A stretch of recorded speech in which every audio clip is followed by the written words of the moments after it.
Hello, ladies and gentlemen. Welcome back to the Down South Salvation Podcast. So, before we get into this week's special guest, I'm going to open us up with a prayer for the victims of addiction, which you'll see in a moment is going to be very relevant to the special guest we have. O blessed Lord, you minister to all who came to you. Look with compassion upon all who through addiction have lost their health and freedom. Restore to them the assurance of your unfailing mercy. Remove from them the fears that beset them. Strengthen them in the work of their recovery, and to those who care for them, give patient understanding and persevering love. In the name of the Father, and the Son, and the Holy Spirit. Amen. Amen. All right. So this week's special guest is Mac from the Porn Free Millennial Substack. Mac, why don't you kind of go ahead and just introduce yourself and maybe give us a little bit of your story? Sure, man. Hey, everybody. My name is Mac, and yeah, I am the author, owner of the Porn Free Millennial Substack publication, and also host of the Porn Free Millennial podcast. I've been talking about porn, writing about it, really since I would say 2023. And I'll get into the story in a bit when I actually first created my publication because it was actually in 2021. But I think that goes into a little bit of my personal story. But I've been speaking really, I would say, regularly about my experience with porn and the destructive nature of it, really on the back end of a divorce that I had. I was married for 5 years to a wonderful woman. We dated for a couple of years before that as well. I'm 33, so when I look back at it, I mean, that was what, like a half of my adult life was spent with one person, and then it ended. And a big part of it was my relationship with porn. It caused a lot of pain, a lot of destruction, a lot of devastation to a lot of aspects of our marriage. And it really was my relationship with it and how it distanced me from God. So, really, as I was going through recovery, which was through the marriage, I was working on my recovery. And I'd have really good moments throughout the 5 years where I was truly in recovery. And recovery just means I think that you're going north instead of south. You're going towards God, not away from Him. But there was still just so much damage and destruction done along the way that it got to a point where the marriage just wasn't salvageable, and we had to separate, unfortunately. So really on the back end of that, as I was going through the divorce process, I think God really lit a fire in me to speak about this because I lived through it firsthand, right? This is more or less a cautionary tale because I think, at least for me, when I got into recovery initially, I started listening to this guy called Matt Dobschutz. His podcast is Porn Free Radio, which is a phenomenal podcast that I'd recommend to everybody. That's the one I started on. But he was able to salvage his marriage. I wasn't. So I think for me, I felt compelled to tell my story and to talk about it because I think it's important to also realize that if you don't head this behavior off, it can actually end your marriage. It can end this future that you thought you had. And even if you're in recovery and you feel like you're doing all the things right, it can still cause so much damage that the other person just doesn't want to go forward anymore. So really for me, I think that was a big catalyst for me to start writing and talking about it. I was uh, in a tough spot, I think, spiritually for a little bit, and I think the reconnection with my purpose, which I think is to help people with this and to, I think, evangelize the good word and to speak about how Christ in my life has redeemed me. I'm still on a path of redemption, right, every day, but it's through Christ, it's through my connection with Him, my relationship, that I've had the power each day to live in harmony and live in connection And really that means not having porn in my life, not having that, I'd say that second life that's in the shadows, so to speak. I mean, that's I think as a Christian, I think we can all relate to that. I mean, if you've never looked at porn or struggled with it before, you might be a unicorn. That's what I think typically, right? For most guys in our culture. And I think as a Christian, it really puts you at odds with your faith because you are actively sinning against God and you don't know how to stop. So I think part of why I talk about it and why I'm so fired up about it, I've had just recorded my 34th episode yesterday with a biblical counselor and porn addiction specialist. Why I'm so fired up and talking to people like yourself today is just because I think there's a real need for it. I think this is something that our culture is just put under the rug. We roll our eyes at it, even in church, right? It's something that you don't really want to talk about because no one really wants to admit that they look at it and that they struggle with it. But I think that's the whole point. I think of being a Christian is to I think state our sins and to actively repent. And I think that's where we get God's grace is when we actively repent. So sorry that was a little long there, but I think that's initially I think why I got started writing and talking about it. Nah, no, that wasn't too long at all. I appreciate you being willing to share the story. Because you're right. People, we do need to be talking about this. I mean, this is especially, maybe not so much. The secular world's starting to kind of recognize that there's a lot of issues with it too. Sure. But most definitely, we need to be talking about it in the Christian world because obviously, if you, like me and you, I'm assuming, hold to any kind of traditional Christian sexual ethic, then obviously porn's not okay. Like for at the very least for Christians to be perusing and dabbling in, you know. And there's a lot of like so so-called Christians who hold to non-traditional sexual ethics who would try to just brush it under the rug. And I really hate to say it, but there's also a lot of traditional Christians who treat it as like a second-class issue compared to something like, say, abortion or gay marriage, when we shouldn't be doing that. It's all on the same level. It's all bad, you know. Yeah, man. I think in the way that I approach it, in the way I think about it is at least for me, I mean, just to go into really where it started was when I was 10. That's when I first looked at porn, and it was at a friend's house who was also, I mean, I was raised Catholic. I go to non-denominational now. I just consider myself a Christian with the connection with Christ. But uh, growing up, growing up Catholic, uh, I knew it was wrong. That's what I was told. But I also, in second grade, thought that basically looking at porn, I was already condemned to hell. Like it was over. There was nothing I could do about it.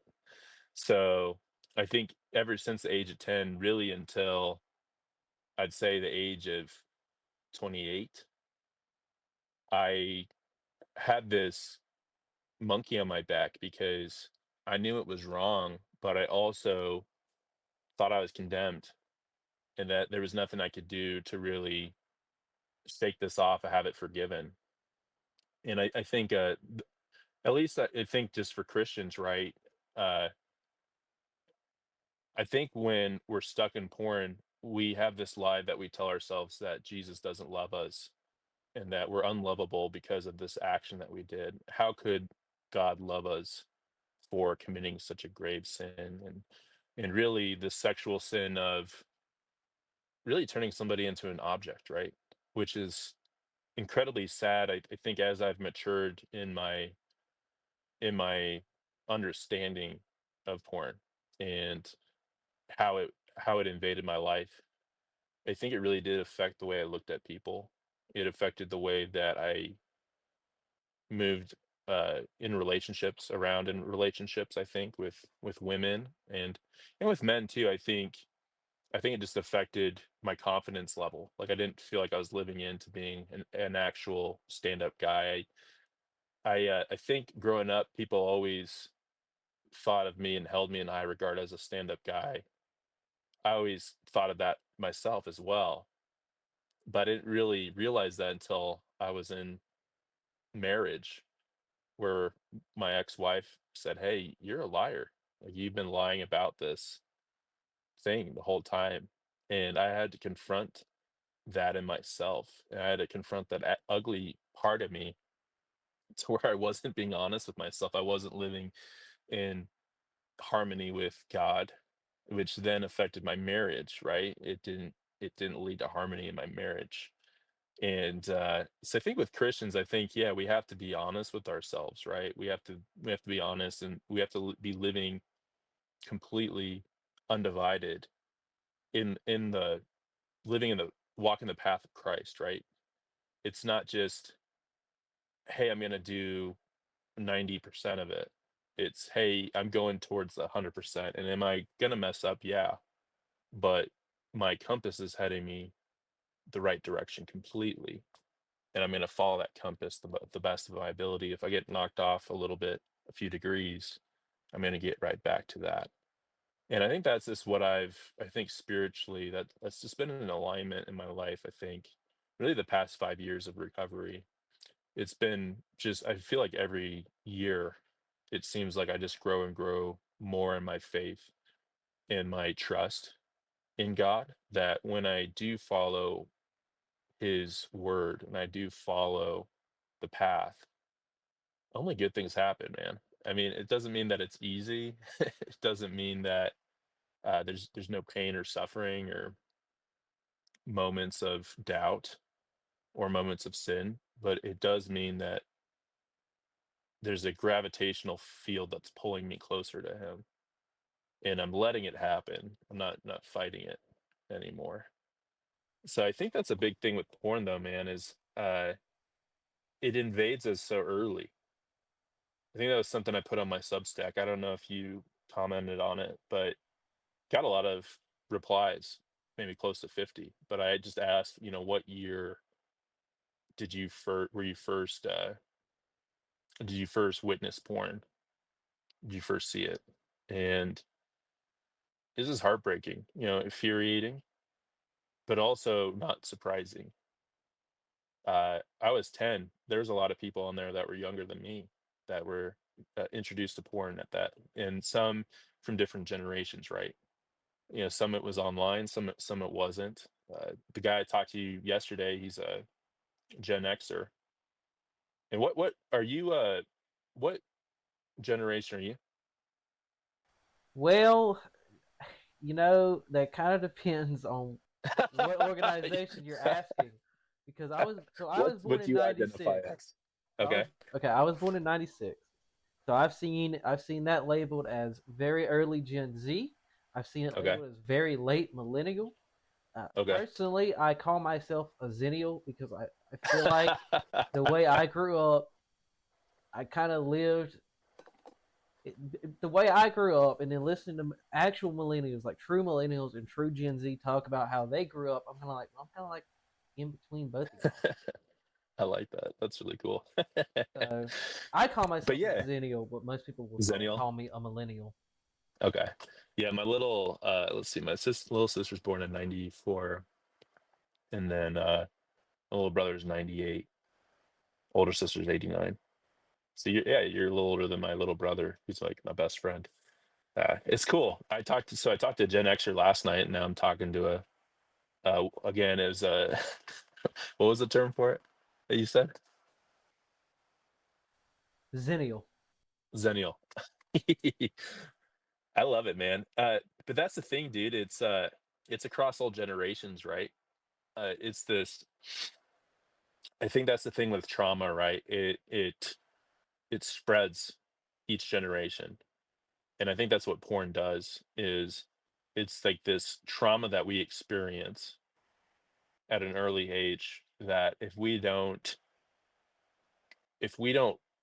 go inside deep and dig out those rotten roots in our lives, that's going to spread to the next generation, our offspring, right? And I think what's happened, at least this is my theory, is it's just happened throughout time. But now with just ubiquitous access to the internet and how simple it is to access porn, it's free. You can be anonymous.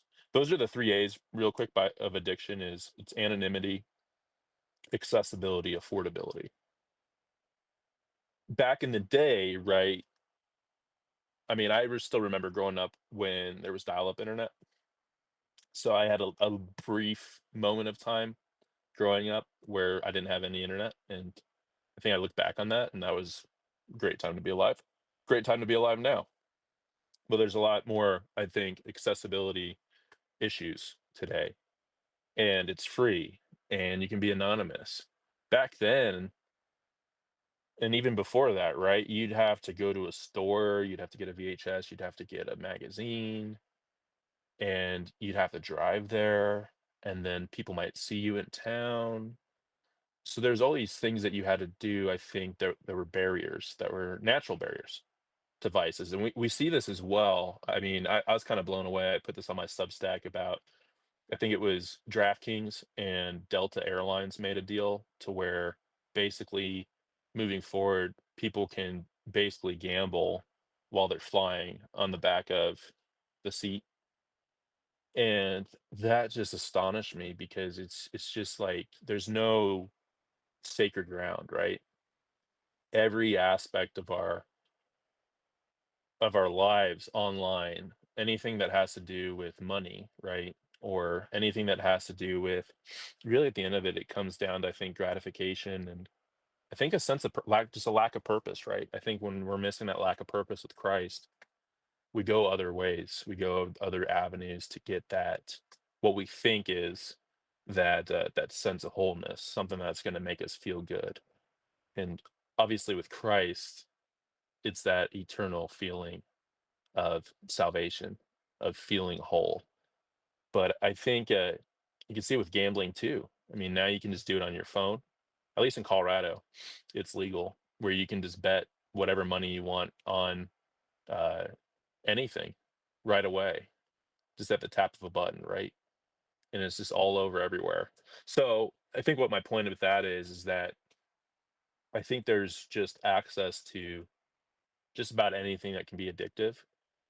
But I think with pornography, it's a little bit different just because, A, you're actually watching people do it. It's actually people that are actually committing sexual acts with each other, and typically they're graphic, right?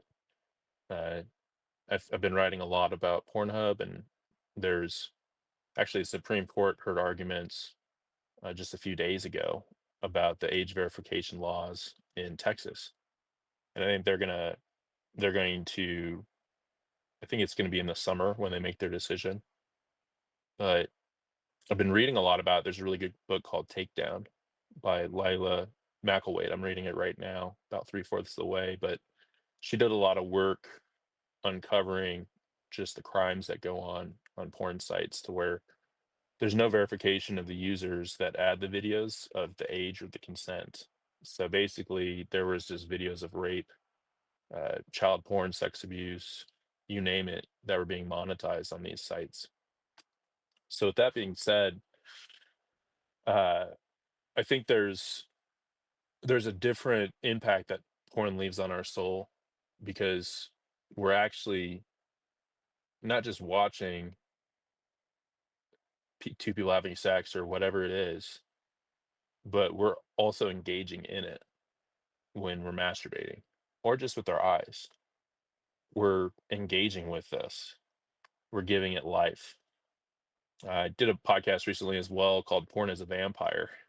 We were talking about how, really, porn doesn't live without us. It needs our blood, basically. It needs our attention. So we feel it when we watch it. We're a part of it. It's not just the women, the porn stars, that are the problem, right? It's us when we're engaging in it. So I just bring that up, maybe a little bit of a segue there, but I think when it starts early in us, when we're young, right?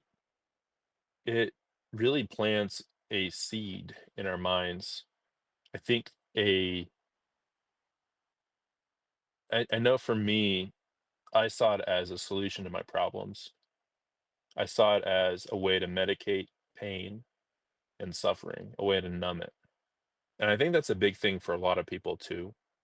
It's sometimes I think for men, the way our minds work is we compartmentalize things. So when we interact with porn, I think what we've grown to think or to tell ourselves is, "Hey, I'm just letting off some steam.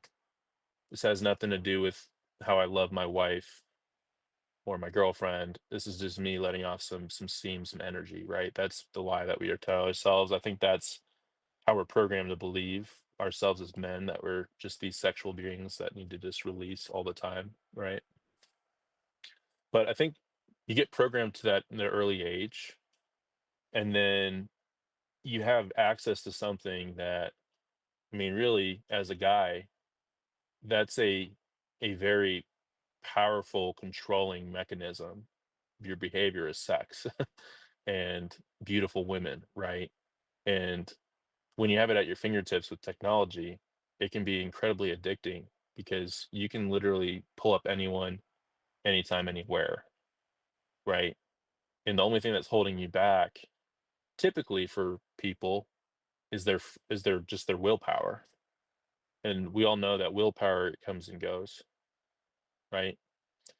So I think when you're young, it's really hard to break out of it, even if you're a Christian, just because it it starts so early to where it starts to work into your neural pathways, into how you respond to maybe trauma or negative elements. Could be emotions.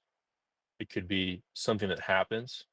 Typically, when people relapse, if they've been sober for a bit, it could be if somebody passed away or something happened. I know my last relapse was it would have been the sixth wedding anniversary, and it wasn't, right, because I was divorced and I drank, and that ended up leading, I think, a few days later to just a relapse because I just felt empty. I just felt so sad that I failed in marriage, and I think so. Just bringing that all in, I think when it starts early, you have these negative self beliefs that you tell yourself. I think for me, one of them is that I'm unlovable, I'm not good enough. And whenever some things happen in my life where I don't feel like I'm good enough or I'm unlovable, that's when the temptations can arise the most. And I think just to everyone listening, if you're younger, even if you're older too, I think it's really important to think about that. Just think about, what is that negative self-belief that you tell yourself that maybe started at an early age, it started with some trauma, something there. I think that's a really important part of recovery with porn, is to understand what mechanisms really get you there to where you want to medicate. So, yeah, just weaving it in. So when you're young, it gets implanted in you early. And I think as you grow up, you go through puberty and you start to see girls and it gets all exciting, right? I remember as I was growing up, I mean, I watched porn before my first kiss. And I feel like every relationship that went downhill for me, porn was a part of it. At some point, it would just start kind of replacing the intimacy or the affection that I had for that person. And it oftentimes would be if that just something negative happened, maybe in the relationship where I could have done better, or maybe they did something to me that was hurtful. I would just go to porn because it was like that escape for me, to where, hey, well, at least I'm safe here. At least I won't get hurt here. At least I can have control here and I can be loved.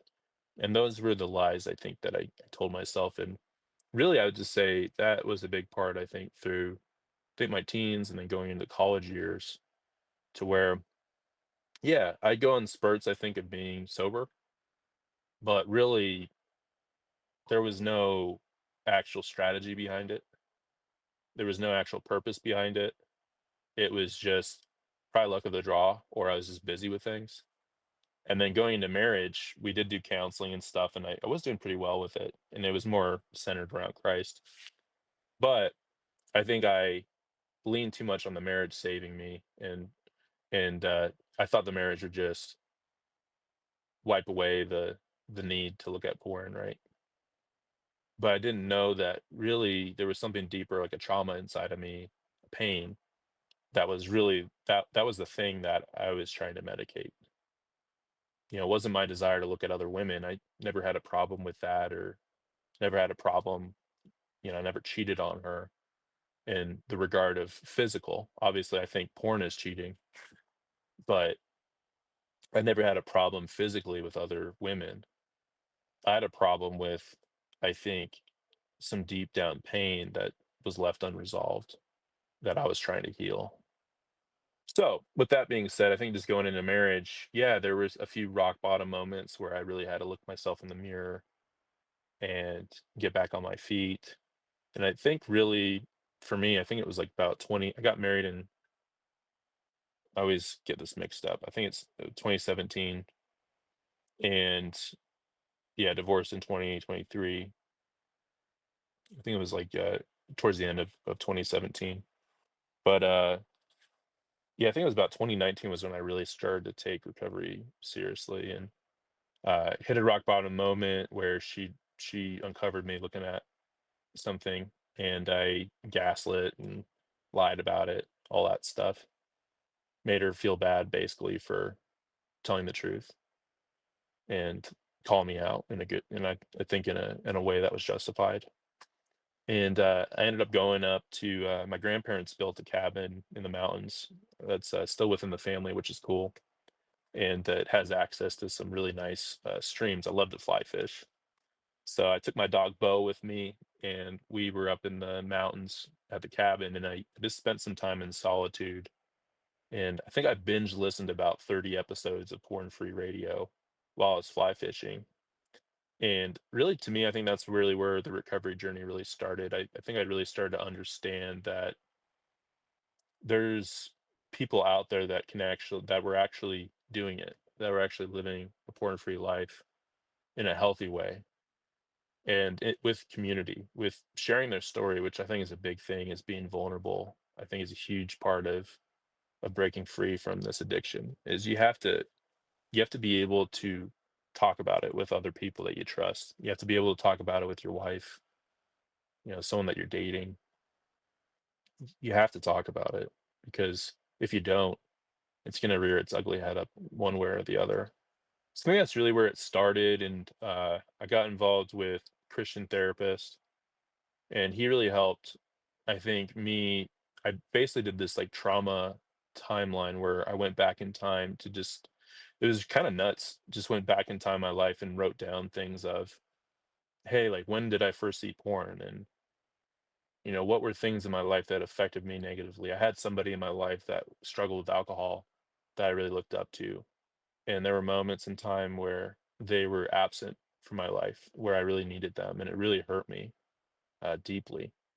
And I think that was a big part of a lot of the childhood pain that I was trying to solve with porn, was this person that I really looked up to and respected, and a great person in my life, and they're now alcohol free. I think they've been alcohol free for about 6 years, which is awesome.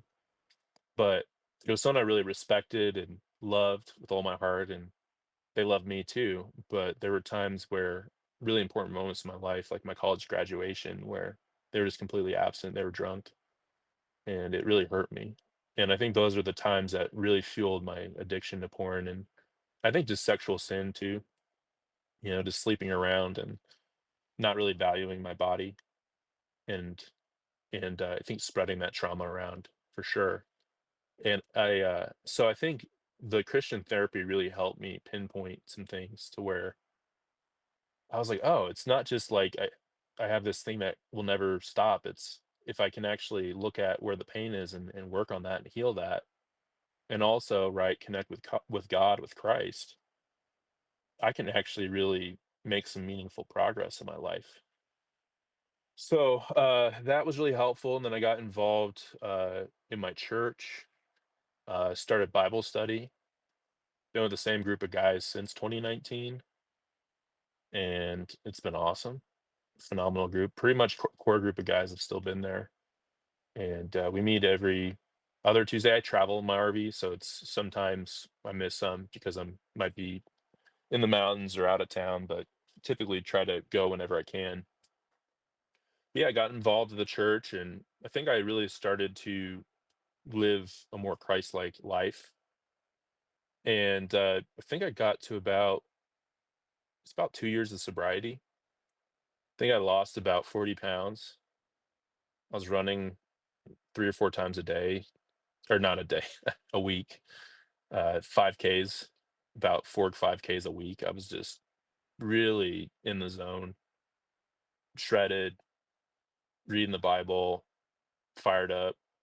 Uh, and I think that's really when I started to think connect more and talk to my Bible study. That's really actually where it started, where I started to talk about porn actually was Bible study. Uh, and it was I still remember the day I did that, and I just felt like God was calling me to say it. And then the next guy that spoke was I think he opened up about uh being in a gay relationship and opened up to the group about that. And I think my vulnerability, I think, allowed him to be vulnerable and to talk about what he was struggling with. And that unlocked something in me. I was like, okay, if I can be vulnerable, then other people can be vulnerable, and they can feel like they have a safe space where they can talk about something that's weighing on them and ask for help. And I think that's really what it's about, right? Is we can't judge each other. We have to help each other. We have to encourage each other. We can point each other to Christ, right? We can point others to Christ. But I think the judgment, right? It's just like, hey, you read the Bible. Tell me one person that was perfect besides Christ. Everyone else is a screw up.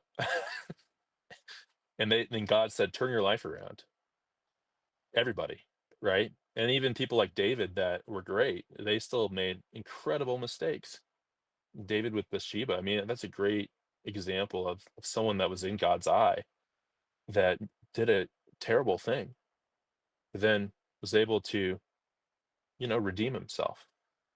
And I think those stories really, I think as I got into Bible study, those stories really started to speak to me more.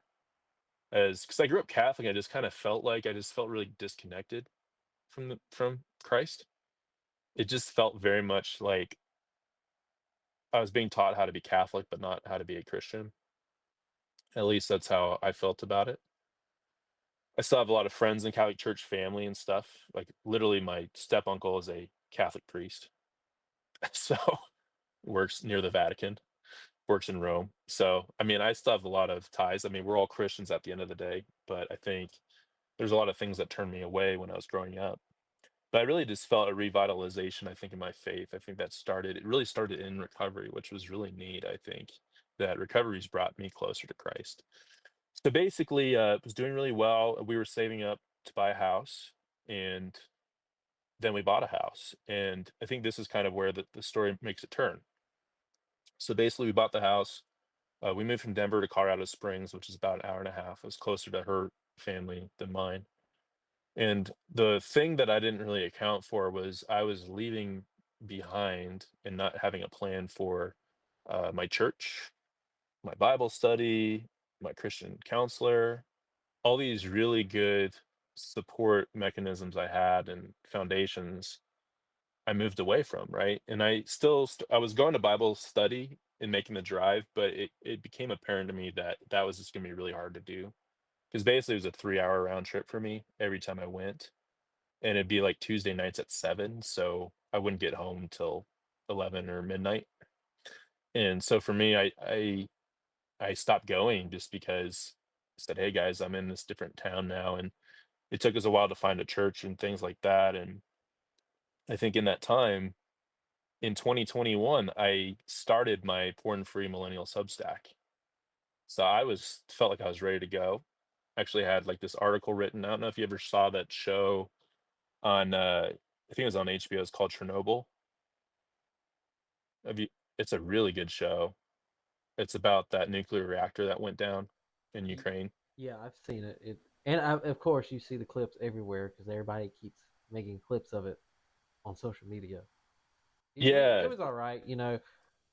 Um, What I liked about it though is besides the actor, I really love that actor. He's a great actor. He's Richard Harris's son. I'm trying to remember Jared Harris. Uh, he gives this speech about lies basically because that was a big thing with Chernobyl was the Soviet Union covered up what happened, right? Like they didn't want anyone to know about it, and that ended up leading to a lot of devastation. And so that was actually my first article was going to be about that.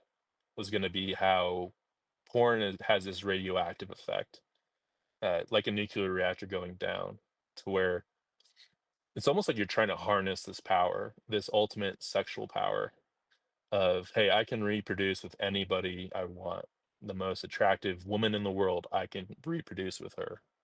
That's kind of what we're doing when we're watching Born, right? And sexual power, I mean, in our marriage, right, or creating life, I mean, that's the most powerful thing that we can do as a human being, really, I think, is to create life, right? So it's almost like with the nuclear reactor, it's like trying to harness that energy and then it explodes, right? Because we're not doing it the right way, the proper way. And then we try to lie about it and cover it up. And that just causes so much devastation.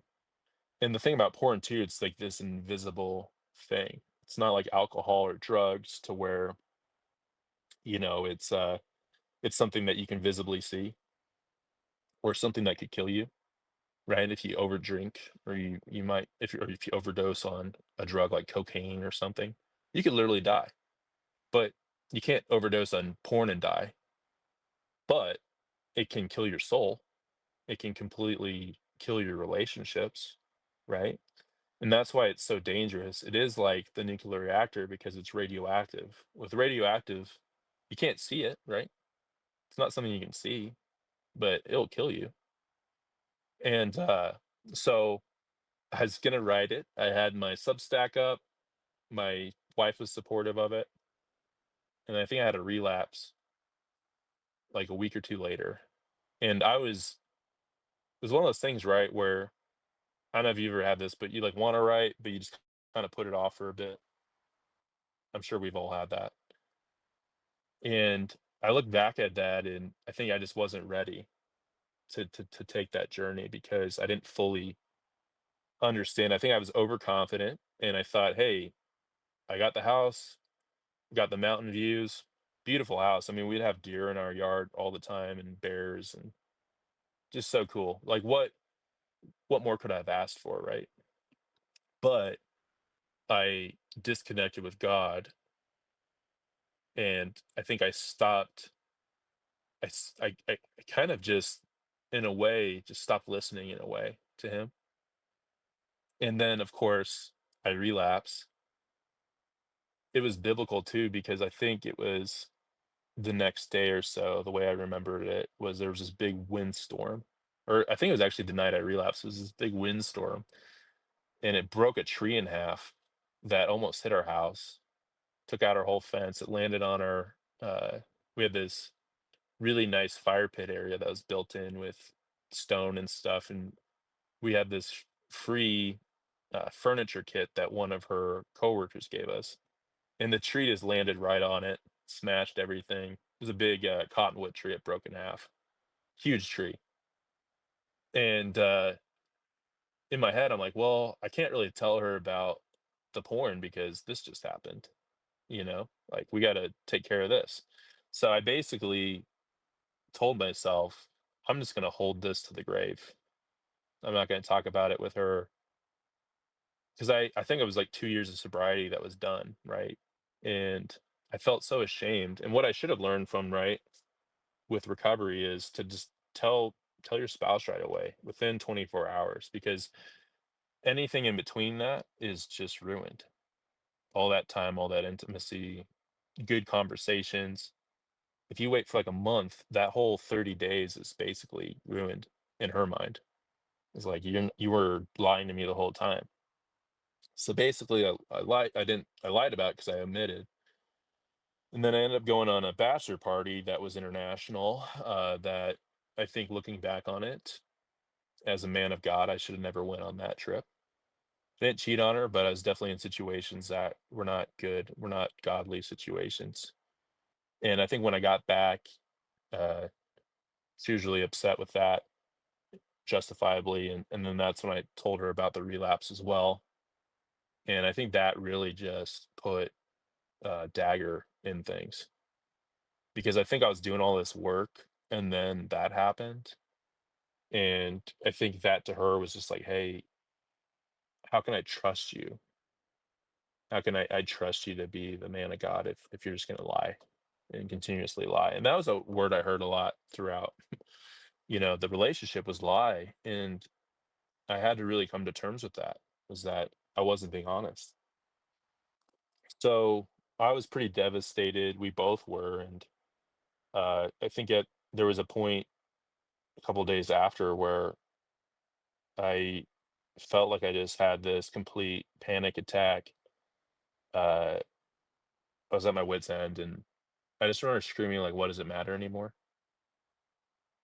What does it matter?"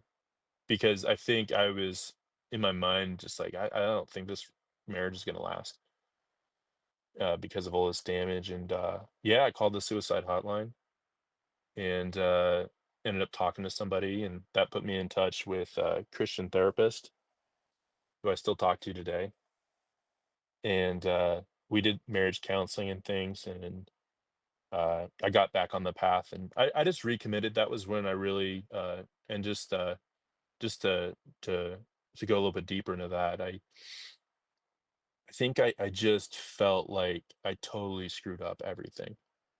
Like, it was done. Like, I messed up so bad that, like, why even go on anymore?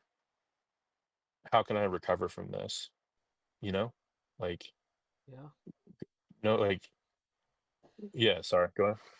I was gonna say, I mean, I hear a lot of the stuff that I kind of went through myself because I was from the age of, oh goodness, let me think for a second, 11, 12 years old, I think was first exposure to, I gotta do math here. Graduated college 21, 22. Yeah, So that's a decade. I lost a decade, yeah, but I can't even get the decade back. And not to say everything that happened in that decade was great, that was even worth wanting to keep, but a decade. yeah, And honestly, I think with me, so first off, my maternal grandfather, who I've never met before in my life, he is dead. He's been long dead, and he was never discussed in the context of the family at all because of a variety of reasons. yeah, But he was an alcoholic. Addictive mhm, behavior runs in my family, right, and I truly believe it's not all genetic, but there is a genetic. I genuinely think there's some sort of genetic piece to addictive behaviors. You know, and like I never had the inclination to smoke cigarettes or drink alcohol or do illicit substances. sure, Never, never. I literally never. Even though I have friends who did all three, mhm. never even like appealed to me in the slightest. But Yeah, addict, it's interesting. I mean, that's kinda how I was for a bit, and then I dabbled for a bit, and I think ultimately what it came down to is this really serving me, and is where do we go if we keep going down this route? And I yeah, think the more you think about it, you're like, "Well, if I keep going down the path of Christ, I know where that road's gonna go, or I have faith that I know where that road's gonna go, right?" And that's eternal glory, salvation, uh, living with Christ for eternity. I mean, yeah, and you tell yourself, I mean, I've told myself that since ever since I could really think, was, "Hey, doesn't that sound great?" But then we just have so many things that are thrown our way, and, we're sinful creatures. It's, I think it's a lot easier to do that until I think you get in a really good habit of of I would say, sanctifying your life to where it becomes more easy just to do the right thing than to do the hard thing, right? It becomes less appealing to. I mean, so for me, yeah, alcoholism too is a thing in my family, and I just committed with my little sister to walk sobriety with her this year, and I started in December, so I'm a little over 40 days sober with alcohol. But that was something in my life too that I just looked at and I said, every time I've drank, I'd say the last 2 years, I've never really felt that good after it. I never really felt happy or, like I've had fun times with my friends and stuff, but when I really think about it, I could have had the same amount of fun without alcohol. And that's another thing that I think I'm looking to get out of my life as well. That's not to say that I think people can enjoy it, things like that, but it depends on the kind of person you are. And I think for me, I'm just predisposed, I think, to get addicted, to look for that. And I'd rather be more obsessed with Christ and the Bible and living more biblically than that, because I know the good that that brings to me and to others in my life. But yeah, just to hop back in the story though, real quick. So when I was crying that out, man, that I didn't want to go on anymore, uh, I felt like I was being pulled down this raging river. And I fly fish a lot, so I've seen a lot of raging rivers, right, in Colorado. And just imagine myself in this. I felt like I just couldn't breathe. I was underwater, being pulled down, and I just remembered thinking of God as the boulder. And I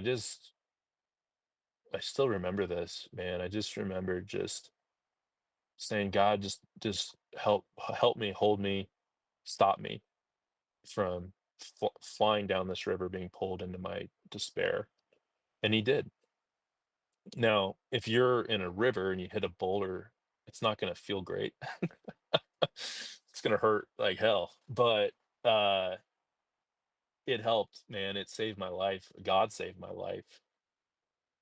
And he put me in touch with this Christian based therapist that also owns a dojo, which is so cool. So when I was doing therapy with him, I was actually training in martial arts, which was fun. I really need to see him again. We're reconnecting in February, but he put me in touch with him, and then I started to get connected with a local church where I was living. Became a greeter, which I love doing. I do that at my like local church now. I just love saying hi to people and welcoming them in. I think it's just a little thing I can do to brighten somebody's day, right? To get involved. But yeah, and I started Bible study and just started getting the word again. And yeah, just I think it just became apparent as we were going. I was going to church and doing that, but we just I think there was just a lot of damage done, and there was a lot of conversations about just ending the marriage. And I think I was willing to keep going, but I think there was just too much damage done, you know? So yeah, man. So that's basically, we went through the divorce process and it was really, really tough. I definitely relapsed during that period of time. And yeah, I look back at that and I think I felt just completely broken down. I felt like it was something that I really couldn't prepare for. Just the feelings of sadness, the feelings of loss. I think something just to state to people that are married is don't get divorced. Work through it at the best of your ability. Obviously, there are situations, I think biblically too, that call for it, but ultimately it's a really tough thing. It's it's one of the worst things to go through. And I think for me, yeah, I really struggled with my sobriety during that period. And yeah, I think that was probably about through December of 2022 through February, March of 2023 was really when I struggled with that. And it's never mission accomplished, you know. My mentor, so basically when I was what I was saying there for a bit was when we decided to part ways and separate and then eventually divorce. uh yeah, I had some relapses again just because I felt so sad. There really wasn't anything that could prepare me for that, just going through it just was terrible. I mean, divorce is so terrible, and we had a mute like we were amicable, respectable, could still talk to each other. We still talk from time to time if there's things that we need to still address, paperwork, but yeah, everything has been amicable, right? I could only imagine if it wasn't, just how terrible it'd be. And it was terrible enough just going through it. So that really, and I think I shared earlier, right? Like my trigger, my things that really tempt me when to look at porn is like when I feel like like I'm a failure. And I mean, that was the biggest feeling of failure in my life, right? So that fueled a lot of relapses and just feeling terrible. So I got back in touch, and maybe something I skipped over when I was doing like Christian therapy and Bible study. I actually started to do porn recovery groups as well. The guy Matt Dobbs shoots for Porn Free Radio. He has a really good one-on-one and groups mentoring. It's recoveredman.com. If you look that up, that's a way. That's a big tip right there. Is if you're struggling, get in a group, give it a shot. And Matt's a Christian guy, and he's phenomenal. He's probably one of the probably if not the leading voice I think in this space. I really look up to him. Hopefully, I can have him on my pod sometime. It'd be really cool because he was a guy for me that really inspired me to start this journey. But the really cool thing about it was when I was in his groups, they started to get so big that he needed help. So Vern Tomke, who's my mentor now, he started to lead one of Matt's groups. And Vern has the podcast Finding Traction, as well as Pastors on Porn. He does two podcasts. So Vern's actually a pastor in Chilliwack, Canada. So he's a Canadian, but he's the biggest Cowboys fan ever. So prayers for him.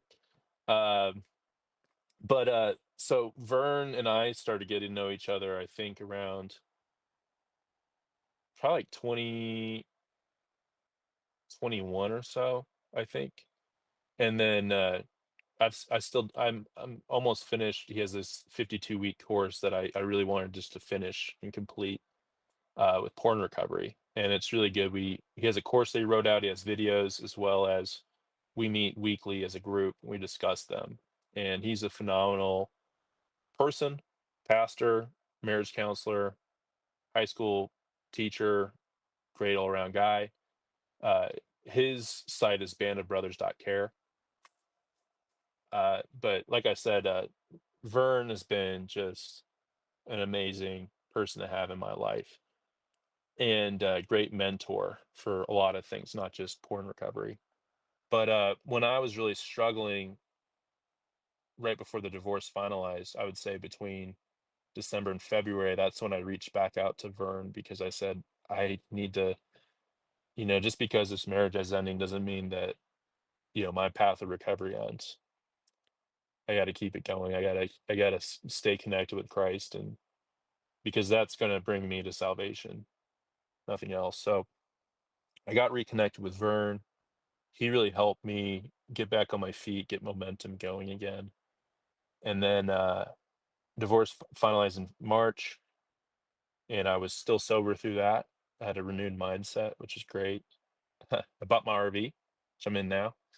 It's a Class C motorhome, and because I was like, hey, I have this new life ahead of me. I don't want to live in an apartment. I don't want to live in my parents' basement, although I did for a little bit. And there's no shame in that. Just don't stay in there forever. If you have parents I mean, that's been a great way for me to reconnect with my parents. We've always been close, but it's just I owe so much to them. But anyways, I've got the RV, and then I decided to take a journey to the Florida Keys from Colorado. So I did that. I left in end of June, then I got back mid-September or so. And that was a great trip. I mean, just a lot of self-discovery, reconnecting with friends and family, lots of fishing. I love to fish. So I was fishing a ton. And just along the way, I think really embracing the moment and embracing just talking to strangers. Felt like I started really talk about God to strangers. Just uh, Uber drivers. I feel like every Uber driver I had some kind of conversation about God with them or porn, which was hilarious. Uh, just some interesting conversations there. But yeah, I just felt fired up. I think the evangelism in me started of just, I think just spreading the good word, and I think just what God was doing in my life. I think in like recreating me, reforming me. And yeah, as I was traveling, I started my Substack. As because when I looked at it, I was like, hey, my sobriety is a certain amount of time, but I've been in recovery for a few years. It's not like it's all just a day count of how sober you are. It's more of just, are you living into recovery every day? Are you moving forward? And so, yeah, I started my Substack. I think I started writing it in May 2023 in my podcast. If you look back at the first few episodes, like the audio quality is not great. I say like a ton and all this stuff, but I think they're still really heartfelt. And it's kind of cool because I think for me, I envision myself having hundreds of podcast episodes throughout my life. And someone could start at the first one and just see how I've grown.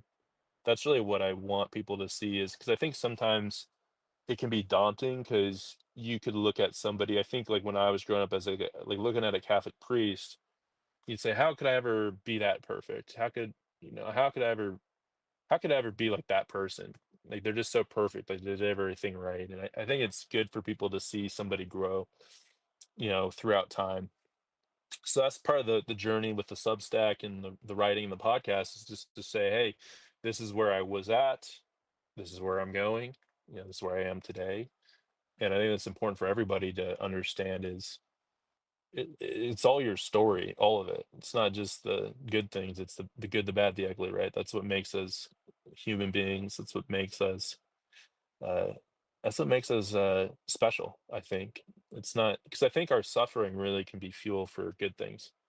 And I think that's probably why I'll just like land the plane a little bit. Was I think, yeah, I went on this trip.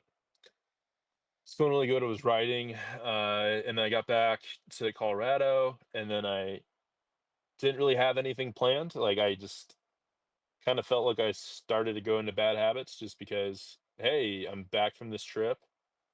I'm staying at my parents' place. I feel like a little bit stagnant because now it's like what's next? And and then like I was telling you, that moment came up where it would have been my 6th wedding anniversary in November. And I think it was post thing it was the day after Thanksgiving, and I just remembered it was like a leftover Thanksgiving kind of thing with family, and I just had a bottle of Jack Daniels that I just kept drinking out of. Just kept pouring a glass, pouring a glass, pouring a glass. And I think the next day I was probably the most hungover I've ever been in my life. So I didn't drink any water.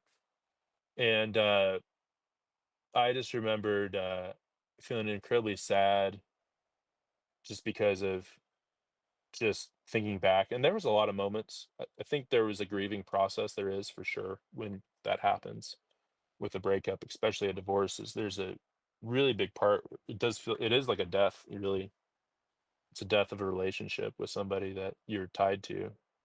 So I was drinking a lot, and then a few days later I had a relapse, and that was after I think about 8 or 9 months of sobriety. And I really was I just remember my body started to shake, and just it was wild. Like I just felt like I just started to cry, and just felt like, oh my gosh, like I've been writing about this, been podcasting about this, and now I just did it. And it took me a bit, but I got the courage to say, hey, this would be so powerful to share with somebody, of getting back in the ring. So if you look at episode 8, it's called Porn Prison, which I think was one of my best episodes. And then episode 9 is Getting Back in the Ring. Getting Back in the Ring is talking about my relapse. and going through it and talking about why it's important to get back on your feet, get back in the ring. It's not your story's not over. It's just a bump in the road. It's something for you to learn from, and something that you can use as fuel to better sanctify your life. Because now you can look back on it and say, "Hey, what led to that? You know, what happened there? And how can I be closer to Christ?" So yeah, ever since then I've been sober. I think I just celebrated over 400 days. And again, I just share that it's not like we just it's all about bragging about your count or whatever. I think it's just more about having one day at a time of being pure and and choosing to do something healthy instead of something that's destructive. So yeah, man, really since then, gosh, I mean, I think I've just been working on just getting closer with Christ and getting more connected with my church, and then just balancing out nomadic life. I think just trying to figure out what to do. Max and I just settled all the finances. She ended up buying me out of the house, so that was that happened just a few months ago. So for me, that was a big sigh of relief financially because really before that, I was pretty much just having to take on debt because I kind of came out of everything not really having a lot of money. So now it's like I feel like I'm in a lot better of a financial position and I have uh, a lot of good things ahead. So yeah, I think for me and maybe just the purpose of telling that whole story is just that it's not like this linear straight line story for all of us. And just remember that when you're struggling and you're going through things is just take the take the next best step forward. If you fall down and just know you're not alone.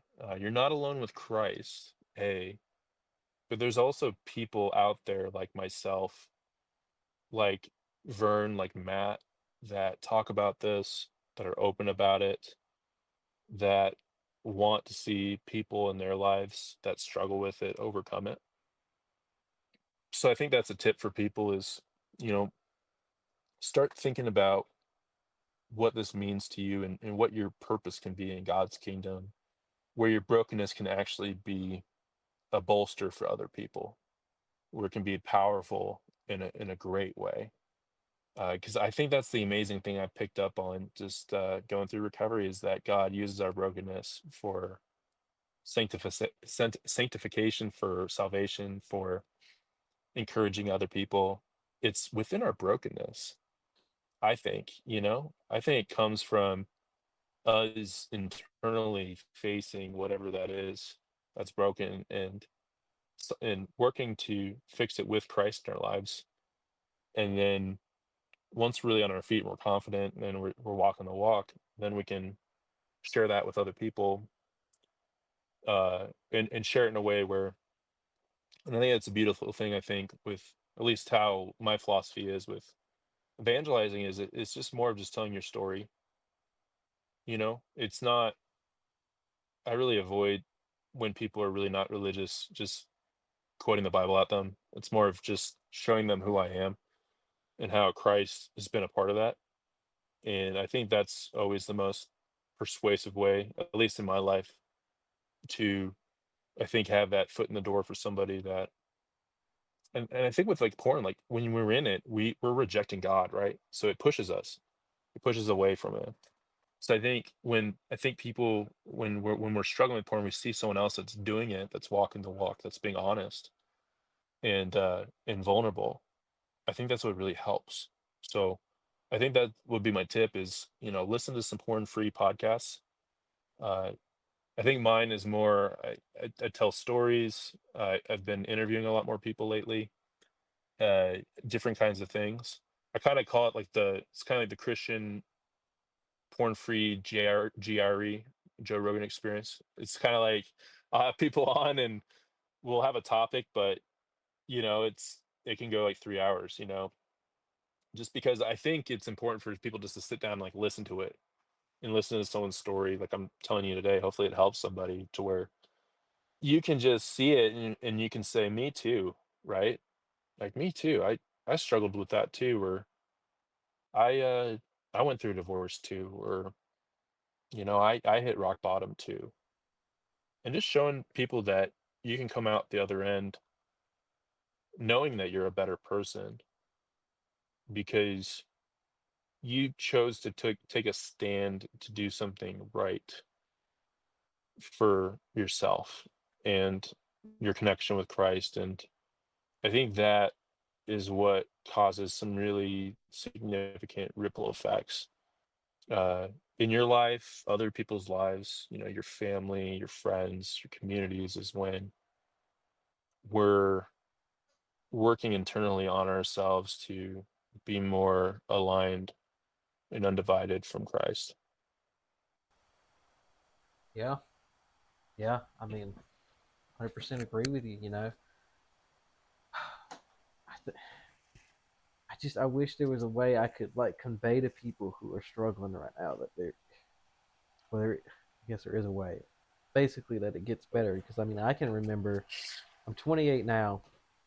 I can remember getting saved at 16 and getting baptized at 17 and thinking, oh Hmm. yeah, this is gonna fix everything. Just everything's gonna automatically just be so much better. And then it wasn't. Right. And you know, I got kind of lukewarm, and I didn't really take things seriously until I actually went off to my last 2 years of college, which were at a Christian university in South Carolina. And when when I was there, we had this one. Oh goodness, what was he? What was he over? I think he was over like the choir, maybe. He was a professor too. I'm pretty sure, but he was like the one over like the music program and the choir and all that stuff. And he actually ran on the side. He ran a support group, like a one-on-one type support group that used the book The Game Plan by Joe Dallas.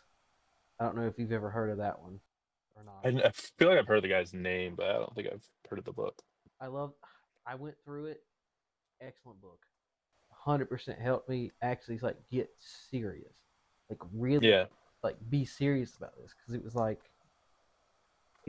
yeah I shouldn't be doing this, but also I don't know how to stop. Yeah. Yeah. You Sure. know, Yeah. so I went through that group, and I mean it was hard because one of the steps is you know being honest with the people that your use of porn has affected. Yeah. Yeah. And so I had to be honest with she's my wife now, but she was my girlfriend then. Yep. And that was hard. That was Yeah. devastatingly hard. Mm. And you know, it was it was not easy, but it was so worth it. Yeah. That's a great And point. unfortunately though, what it didn't totally get to is the root of why I used porn, and that didn't happen until after I had graduated. Let me think. I would have been in that group when I was 21. No, when I was 20, and I graduated at 21, and I went to Hmm. work in law enforcement.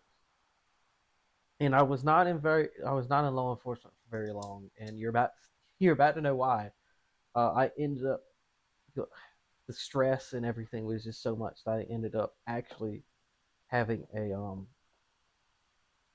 suicidal episode, and ultimately Mm. that was kind of like the catalyst for I need to not be in this line of work. This is just not for me. It's Mm. this is just not good. But the one positive thing that did come out of that is it really made me understand like okay, there's clearly something more going on here. It's not Yeah. just that I like using porn because I don't I didn't really like when I finally accepted that yeah I can't do this anymore. It was like man I hate this. Why am I still doing this? Right. Right. Right. And that episode finally made me understand like okay, clearly I need something more. I need to like really examine myself Right. and really go through my subconscious and figure out why would I even have the inclination to have even started using porn, Sure. you know, and ultimately, it came back to all the stuff I mentioned earlier, family and my parents, and a Yeah, couple man. other things tying in there too. And I mean, certainly like seeing people at their worst moments, seeing humanity at its worst, probably didn't really help either. Yeah, Uh, they can really leave a mark.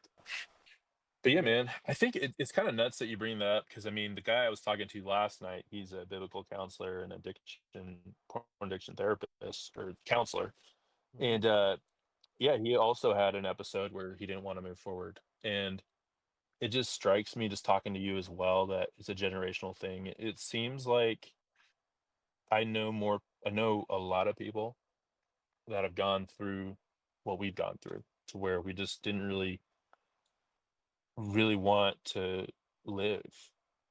And I think that for anyone listening, just know that you're loved and know that there is a reason to go on because there's something weird about what's going on in modern society, but I think it is just a lack of connection with God, a lack of connection with purpose, right? Is what it makes it tempting to let that thought in that there's not really a reason to keep going on. It's not going to get any better. So I just wanted to share that because that's, and I appreciate you sharing that with me just because it just strikes me, right? Because I feel like probably before the internet, smartphones, all that stuff really became so prevalent, the depression rates and anxiety and just all that stuff, suicide rates, they all like shot up in 2012 when smartphone social media started. And I'd say the proliferation of accessible porn too, right? So, and that's just an observation I have about society is fight against it. A great way to fight against it is to remove destructive habits from your life. Because I think ultimately what I see online and what I write about sometimes is the algorithms are geared towards your attention. The more attention you spend on something, the more ad revenue, more eyes on the site. I mean, well, that's one of the metrics that these social media sites track is time spent on the app, right? And they want you to spend the most time you can on the app because that's going to be more money for them, more users, Yeah, right? So when we understand that deeply, that's when I think we can realize too that we're being used. It's not actually a benefit for us. We're not actually getting something out of it. We're actually being used. Trying to remember what book it was from the Bible. Gosh, it's funny when you bring something up, but then you're like, okay, what book was it? What verse? But basically, speaking about the man that basically goes to the prostitute, and I don't know if you know the one I'm talking about, but there's a verse in there that's just crazy to where basically compares the man to like an ox going to slaughter, listening to her lips, her seductive lips, and he doesn't know he's dead until he's got an arrow in his liver.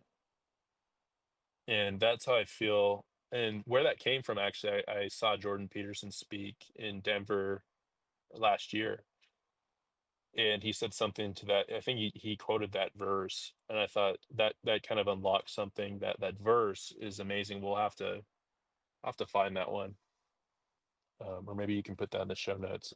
I think you know what I'm talking about, but it's I think that's what's happening to men today is we're being weakened so much by porn. Because the way I think about it, right, is as a man, it's our duty to protect our wife and our family, right? And not just from physical harm, but from spiritual harm. And I think when we're addicted to porn, and not even if you're addicted, like if you just watch it, you're still leaving that door wide open for the wolves to come in, well, right? You know? yeah, actually, can I push back on something for a second? So Sure. I don't think there's ever really a person who can just watch it. Because the way I see it and the way it's been articulated to me is it's essentially the same as like a narcotics addiction. There is no you can just take it. So, No, no, you will be addicted from the whether now how it manifests in people is going to be different. But well, I I think what I'll say to that is like I think there could be someone that maybe tries like cocaine once in their life, and they're like, I don't want to do this. It's not like everyone that does a drug is just addicted to it for the rest of their life, right? But I think with porn, what I was trying to say there is like even if you just watch it and you like don't go back to it, it still like leaves a mark there, right? It still leaves the door open. That's what I was trying to say. But okay. it's very So addictive. I I mean, yeah. my brother's an addiction therapist, and he says that the people that struggle with drugs, that Mhm. struggle with like even the most addictive like heroin, they find that it's harder to quit porn than heroin because it doesn't affect your body. It doesn't, like I was saying earlier, it's not going to kill you. Right. Like heroin will kill you, Right. but porn's not going to kill you. So that's why it's harder to. It's easier, I think, to your point. It's easier to get addicted to that. And I think, and I'm not trying to say, like I think, I mean, just just about every man is pretty much is addicted unless they've taken the steps of recovery. Right. It's a very high percentage of men. I'd venture to say at least 80%, 70 to 80% of men. And the interesting fact too that even my pastor said is that it's like 50 to 68% of pastors are addicted to porn too. So it's something that's pervasive within our church. And so I'm looking at my iPad right now, I'm trying to find that quote from the Bible. But yeah, man, I don't disagree with you at all. I'm just saying that I think there are some people that just aren't into it. You know, they're just like, hey, this isn't for me, right? Yeah, no, And it might not even be like a religious thing. Like it just might be like, yeah, like I'm just not into it. Like there's a lot of different reasons, right, for not being into porn. Like yeah. My you could and I try to cover a lot of those, just for people that might not be as religious. I try to just to cover too. Like there's ethical reasons. There's so many different reasons why it's just not good for you, right? yeah, no, I hear you. I hear you. Which my roommate back in college was was one of those guys who was like, "Yeah, I've looked at it. I don't want to look at it ever again." I was like, "Okay, fair enough. Yeah. Yeah, Fair some enough." people it just hits them. It's like, oh my gosh, this is terrible, right? Like some people, I think maybe they have a some ethics that are in place already that just Yeah, boom, it's there, and I think that's amazing too. yeah. Uh, okay, let me see if you don't mind. I can. So it's from Proverbs, Uh huh. chapter 7, and oh, let me see. Okay, you mind if I read it real quick No, go right for ahead. your listeners? So it's verse 21. Uh, said, with her much fair speech, she caused him to yield. With the flattering of her lips, she forced him. He goeth after her straightway, as an ox goeth to the slaughter, or as a fool to the correction of the stocks, till a dart strike through his liver, as a bird hasteth to the snare, and knoweth not that it is for his life. Hearken unto me now, therefore, O ye children, and attend to the words of my mouth. Let not thine heart decline her ways, go not astray in her paths. For she hath cast down many wounded, yea, many strong men have been slain by her. Her house is the way to hell, going down to the chambers of death. It's like, woo, woo, woo. If you don't feel something listening to that, man, I don't know. But yeah, I think that one sticks with me big time because I just think that in this modern age, we need to stand back up as men and be strong and not just these obvious things, but the more subtle things. And I think the porn's been a subtle thing that's just worked its way into just about every man's life, right? So it's like we all have to go through, yeah, this painful awakening of saying, "Hey, this does not serve me anymore, and I need to break free of it." So I do have to head out in a bit, but Yeah, yeah, if man. you don't mind, I can kind of just lay out some maybe some steps, some resources Yeah, actually, that's what I was for about you. to ask you, if you don't mind.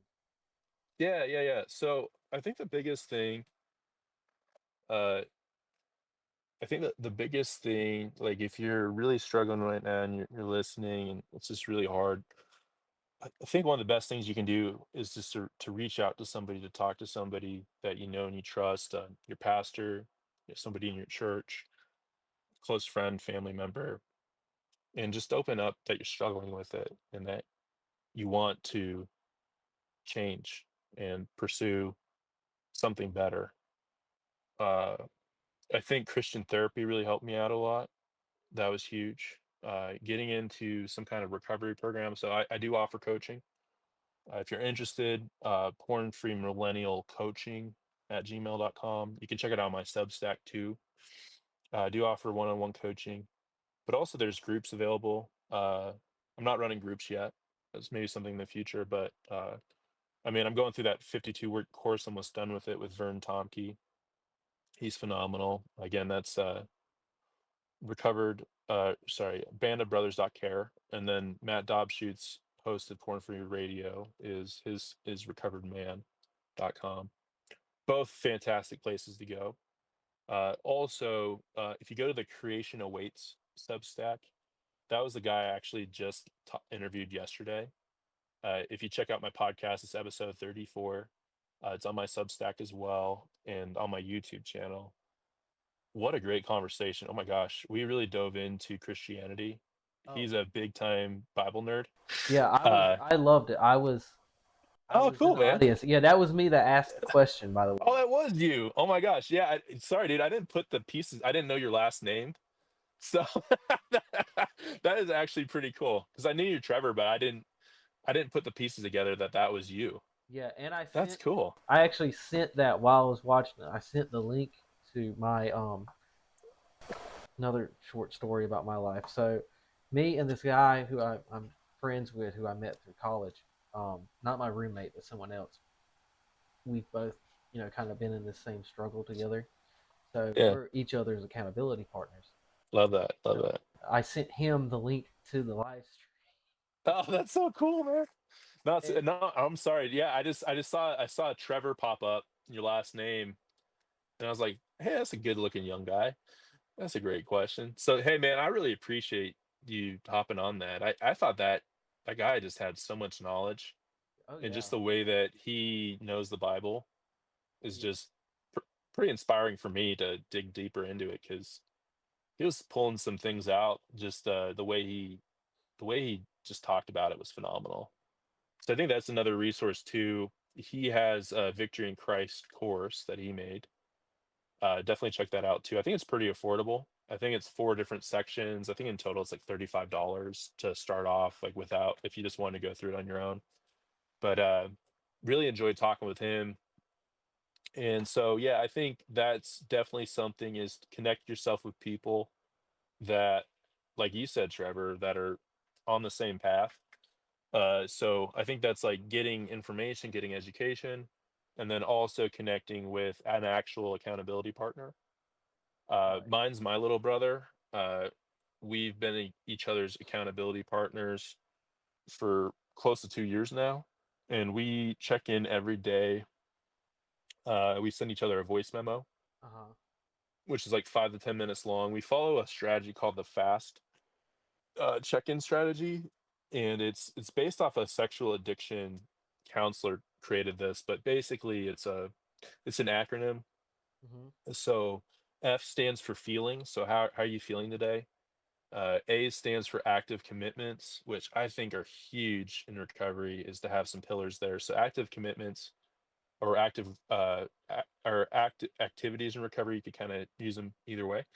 That would be there's 4 of them. your spiritual health, your physical health, your relationships, Mhm. and really important your passions. What are you passionate about? Like if you love to fish or write, what is it? You have to find something that you're passionate about because it helps bring you that purpose in your life, right? So that's A, and then S is your sobriety or any slips. Really important here though with your accountability partner, find someone you can trust that's actually going to be honest. If you have an accountability partner that's just going to blow smoke and you're going to blow smoke up their butts, you're not going to get anywhere. Like nothing's going to happen. So you got to find somebody that you know is going to challenge you a little bit and you're going to challenge them. And that's what my little brother and I do. So, I mean, we try to go the smallest little slips. I mean, it could just be seeing someone at the grocery store that's attractive and maybe we stared a little too long. Or, something just popped up on the internet as we were scrolling through a feed and we lingered on it for a second. Those things are really important because it's not just checking in when you relapse. I think that's what people think it is, like, "Oh, I won't say anything until I actually relapse." It's actually call out the little things because those are the things that lead up to the relapse is the little tiny things. Those are the breadcrumbs that Right. lead up to the mess. And then there's 2 T's, so there's threats. So those are basically threats to sobriety. Typically, Mhm. mine's like sleep. If I don't get good sleep, that's a threat for sure.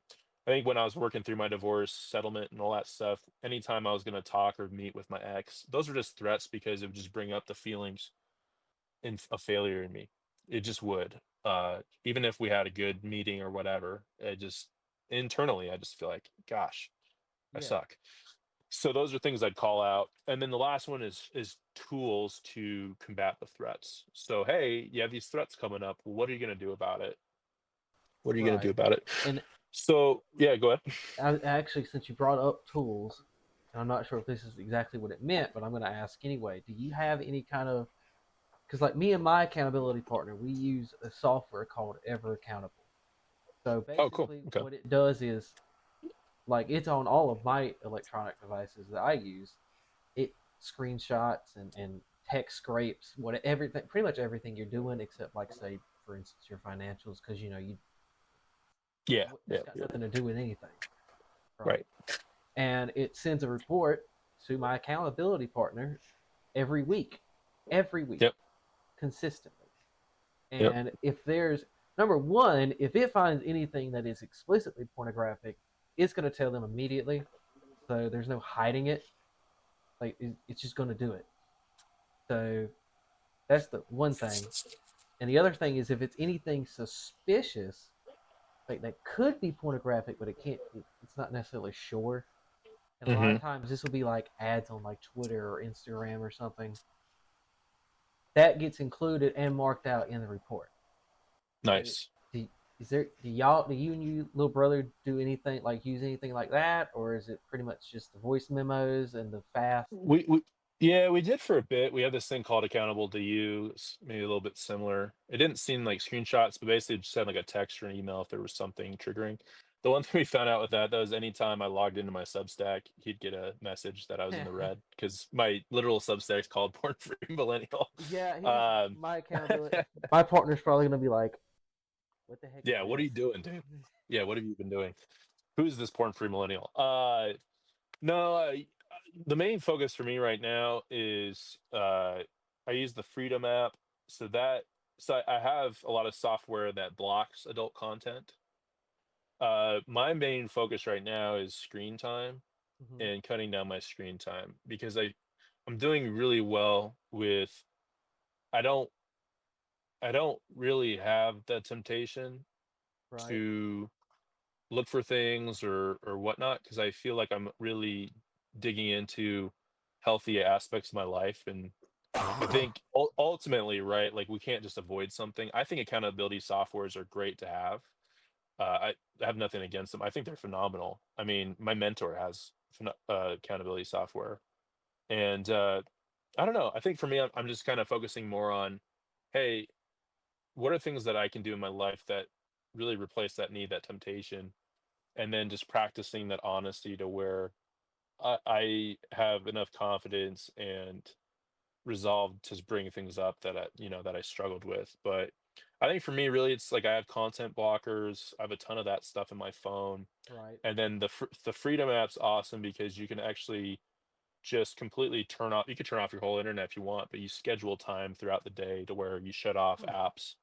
And then there's a lot of things you can do too, where you can put limits on your apps. And so my big thing right now that I'm focusing on is just decreasing my screen time Right. because I think that that just makes me more susceptible, if not porn, just to edging, and if not even edging, just wasting time, so Yeah. to speak. Um, but yeah, I think there's the one you shared. There's Covenant Eyes, Accountable to You. There's a bunch of them, and really, I will say that when I got Accountable to You on my phone and my software initially, that was like right when I was going through the divorce. Like I was saying, like I had some relapses, and I remember my mentor just said, like, why are you doing this on hard mode, man? Just once you create a barrier for yourself, that helps out so much because then you don't even have to worry about it. Because you know, if hey, if I go here, my partner's gonna get this Exactly. text, or my wife's gonna get something, and that really helps. So I really suggest if you're really struggling to get some momentum, that will give you a lot of momentum because it really takes like the work out of it. Hmm. And then it builds in that accountability. And I think for part of it, like my brother and I have been doing it for 2 years, and I think we've gotten into a good spot where we are holding each other accountable. But it's never something that I completely discount as something I can add back in. It's definitely something there to where, hey, if I find myself being more tempted or having more urges and edging more, Yeah. hey, that's kind of like for me, like, hey, that's a consequences. Hey, we're gonna have to put this back on your phone. So sometimes it's about, I think, yeah, having some consequences, having some carrots too, having some freedom. Um, but yeah, so that's a good one. Uh, so yeah, that's another tool. And then yeah, I would say like the fast check-ins though. I think that's a big one. And then I'll just share a real quick tip too that I developed. Just anytime you're getting a temptation, it's called the three whats.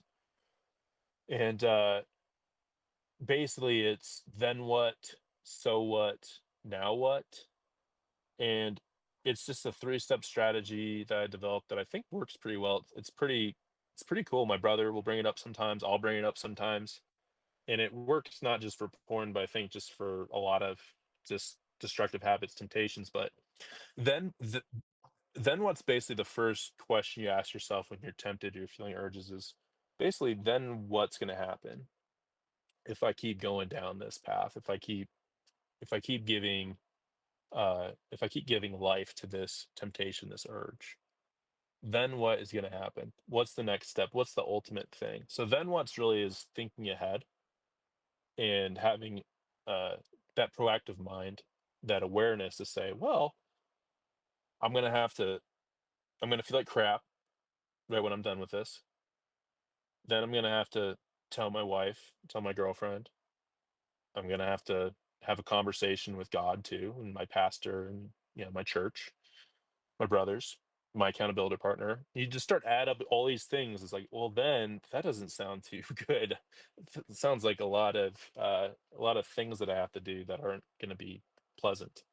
So really, then what is having awareness of, even if it's something small, like it could just be there's someone really attractive at the store that I'm really drawn to look at. Well, then what? If I just keep like, what's that going to lead to, right? So that's then what. So what's basically, I call it kind of just like taking away the power of the temptation. So it's more defiant. It's calling out the temptation. It's saying, "So what? So what? There's someone attractive at the store. That doesn't mean I have to ogle them and check them out. So what? I'm tired. That doesn't mean I have to look at porn or endlessly scroll online. So what? I'm not feeling that great today. Maybe I'm a little bit angry or I'm a little bit frustrated with something. It doesn't mean that I have to go to this habit. So what? That's what I say all the time. So what? I'm tired. Porn doesn't mean I'm going back to you. I could do a million other things than go back to porn. So what? And then the last one's now what? So now what's basically the action, right? So now that I've thought ahead, now that I've taken away the power of the temptation, now I have to act on it. Now I actually have to make the next best decision. Now I have to take action, because if I don't, then I'm going to fall back into the temptation. This is really the way to close it down, right? This is a way to put that finishing touch on that, really, the victory. I call them victories, is when my brother and I, when we are struggling with something, but then we overcome it. It's a victory, man. It's something that you really should cherish, and something that you really should be proud of, is when you do struggle with something. I even have that with dreams. I've had dreams before where I'm tempted to sleep with somebody and I say no in my dream. I wake up and I'm really proud of it, because I'm like, hey, you can't even get me in my subconscious. You can't even get me here. Like, good, like, nice try. And I think that's the kind of energy you got to have towards this once you build momentum, is have that confidence that God gives you, that sword of truth, where you can look at this, and I think the addiction, the problem starts to become so small, it's almost pitiful.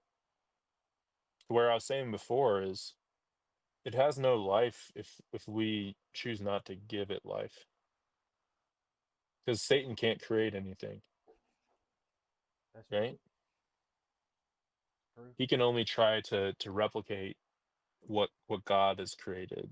So when we choose to say no and to choose God, then eventually it just kind of whimpers away. Now, it's not to say it's all completely out of my life, right? Like, it's a daily thing, because I know if I just go back to, like I was sharing before, like, if I just disconnect from things that have been healthy, I'll go back. I might fight it for a while, but it will eventually pull me back in. So I think maybe that's where I can leave people with that, is it's a day-to-day thing, and you're never fully, it's a lifestyle, it's an identity. It's not like, hey, I'm just done with this now. It's really, hey, I'm leaning into Christ and walking the path today, and let's focus on today, right? And how I can be the best I can be.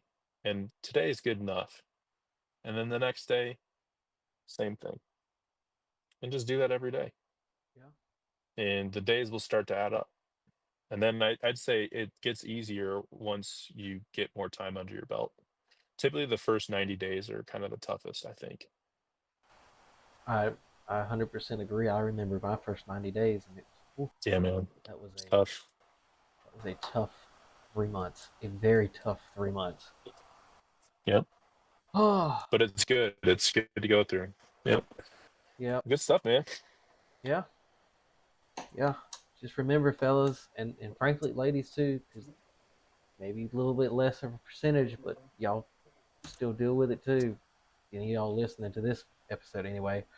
Um, our adversary prowls like a lion hunting its prey. It doesn't. He's not gonna stop until he can take everybody with him straight to hell. And the only way to beat him is to keep our eye on the Christ, on the Messiah. That's it. That's all. That's the only option we have. You know. All right. I know. Amen. Well, I'm gonna. Unless you had any questions for me, I'm gonna go ahead and close us out in prayer. And for anybody listening that wants to follow along with this one, this is actually a prayer of self dedication. Since we just spent the last almost 2 hours, spilling our guts and being honest with the public, I figured maybe it's empowered some folks listening to want to dedicate themselves to God and move forward and break free of their addiction. So I think this would be the most appropriate thing to end on. Cool. Almighty and eternal God, so draw our hearts to Thee, so guide our minds, so fill our imaginations, so control our wills, that we may be wholly Thine, utterly dedicated unto Thee, and then use us, we pray Thee, as Thou wilt, and always to thy glory and the welfare of thy people, through our Lord and Savior Jesus Christ. Amen. Yeah. All right, Mac. Right on, man. I appreciate you being willing to come on and everything. Let me just stop Thanks for having me.